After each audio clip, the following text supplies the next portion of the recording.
धमाका इतना बड़ा था कि पूरी घाटी कांप उठी।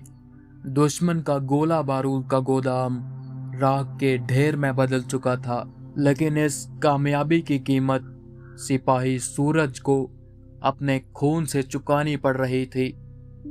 उसके कंधे से बहता लहू सफेद बर्फ को भी सुर्ख लाल कर रहा था। सूरज ने दर्द में कहा, मिशन पूरा हुआ, अब शायद वापस लौटने का वक्त नहीं बचा। माँ, मुझे माफ करना। सूरज का शरीर ठंडा पड़ रहा था। स्नाइपर की गोली ने गहरा जख्म दिया था। वह एक पुरानी टूटी हुई तोप के सहारे टिककर बैठ गया। आंखें बंद हो रही थी। तभी उसे महसूस हुआ कि कोई उसके पास बैठा है। उसने आंखें खोली तो देखा कि बीर सिंह उसके बिल्कुल सामने बैठा था। उसके चेहरे पर एक अजीब सी शांति थी। बीर सिंह ने कहा, अभी सोने का समय नहीं है छोटे, जंग अभी खत्म नहीं हुई।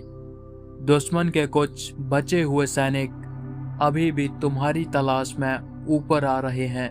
उठो, तुम्हें पोस्ट 103 तक वापस पहुंचना होगा। सूरज ने कहा, अब हिम्मत नहीं बची, शरीर जवाब दे रहा है। बीर सिंह ने कहा, हिम्मत हड्डियों में नहीं, फौजी के इरादे में होती है।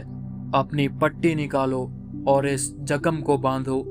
तुम्हें जिंदा रहना होगा ताकि दुनिया को पता चल सके कि यहाँ क्या हुआ था। बीर सिंह के शब्दों में एक ऐसी शक्ति थी कि सूरज ने अपनी आखिरी ताकत बटोरी। उसने अपनी फर्स्ट एड किट निकाली और कांपते हाथों से अपनी पट्टी बांधी। तभी नीचे से दुश्मन के चीखने और कुत्तों के भौंकने की आवाज नजदीक आने लगी। दुश्मन के 2 कुत्ते और 5 सैनिक हाथों में टॉर्च लिए सूरज की तरफ बढ़ रहे थे। सूरज के पास अब सिर्फ एक हैंड ग्रेनेड और राइफल में चंद गोलियां बची थी। उसने अपनी राइफल का निशाना साधा, लेकिन हाथ कांप रहे थे। अचानक उसे महसूस हुआ कि बीर सिंह ने अपना हाथ उसके कंधे पर रखा है। पलक झपकते ही सूरज का हाथ पत्थर की तरह स्थिर हो गया। सूरज ने एक एक करके उन 2 कुत्तों और 3 दुश्मनों को खत्म कर दिया। बाकी बचे 2 सैनिक डर के मारे पीछे हटे। उन्हें समझ नहीं आ रहा था कि एक घायल सिपाही इतना सटीक निशाना कैसे लगा सकता है। सूरज ने आखिरी ग्रेनेड उनकी दिशा में फेंका और पहाड़ी की दूसरी तरफ लुढ़क गया। सूरज अब घाटी के उस हिस्से में था जहां से पोस्ट 103 का रास्ता शुरू होता था, लेकिन रास्ता धुंध और बर्फ से ढका था। तभी अंधेरे में एक नीली सी रोशनी दिखाई दी।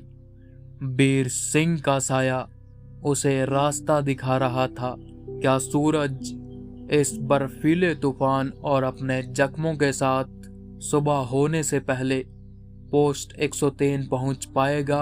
क्या कर्नल खन्ना उसे समय पर खोज पाएंगे या दुश्मन का कोई और जाल उसका इंतजार कर रहा है?